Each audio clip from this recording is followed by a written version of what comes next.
Okay, so as we grow up, we all hear these lessons about don't touch a stove, it's too hot. Don't do this, it's better for you. We're your parents, we've made these mistakes, we know what we're talking about. Now, my father always had one major point: don't lie to me. I learned this lesson the extremely hard way. See, in 5th grade, we had this program called 4-H. 4-H would send home these little newsletters every month where it was just like little reminders like remind your kids to brush their teeth, remind your kids that they need to get 8 hours of sleep at night, remind your kids this, remind your kids that. Well, one of the little pointers of this was your parents had to sign this little newsletter and turn it back to school.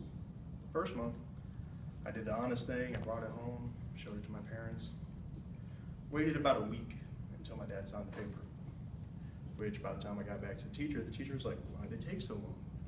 Well, I turned around and decided that I'm going to use one of the little talents I picked up while I was in elementary school, and that's forging signatures. Can't be asked why it took so long if I turn it in the very next day, can I? Well, turned around, did this for an entire school year, forged my father's signature on every single newsletter that I ever got from the school. The only things I ever brought home were my progress reports for my grades and permission slips. What I did not tell my father I was doing was signing the newsletters and signing permission slips for every single student in my class for $20 a pop. If you're good at something, get paid for it.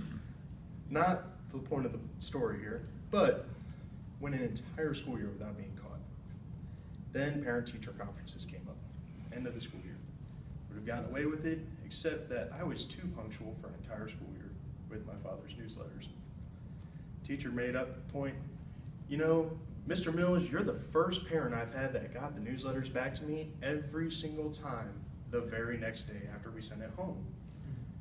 My father looked at the teacher and said, what newsletters? And then looked at me, and I swear to God, I visibly blanched to the color of this board.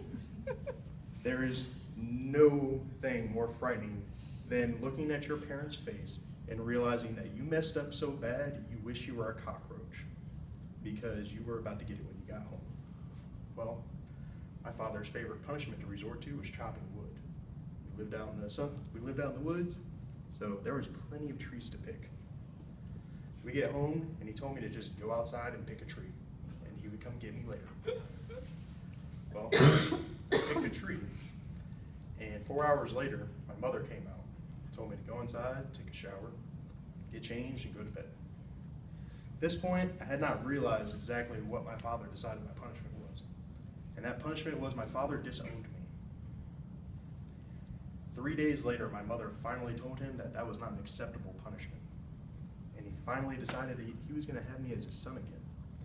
But ever since that day, I've learned that forging signatures for one and lying are two terrible things and should never be done again.